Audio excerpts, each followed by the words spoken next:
Catherine Tripp of Watertown was prescribed opioids to deal with pain after having her 2 sons. At the time, she didn't know how addictive this medication could be.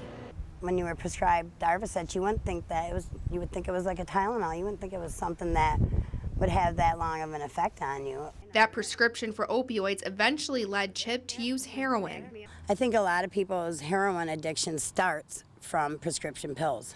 Prescription pain medications, opioids, are used to treat patients dealing with pain. Dr. Ivan Montalvo is a pain physician. He says about 20 years ago there was a push to prescribe more opioids for pain treatment, but now he sees a problem.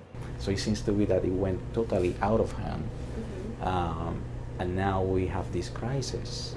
That crisis being the number of patients becoming addicted and overdosing from opioids or heroin. I have seen numbers that for every 4 people exposed to opioids, 1 is going to develop some sort of addiction. So it's a high number. We're talking about 25% of the patients. As stories like Catherine Tripp's become more common, lawmakers are turning their focus to the role of opioids in the heroin crisis. Governor Cuomo signed into law regulations on how much pain medication doctors can prescribe at once for acute pain. But do laws like this create problems for doctors trying to provide treatment? Dr. Montalvo says that depends. I see the value of changing laws. Me and I know other providers have concerns or laws are in place that in some way can affect our ability to treat our patients. Another concern is whether laws like this could encourage those addicted to opioids to use heroin.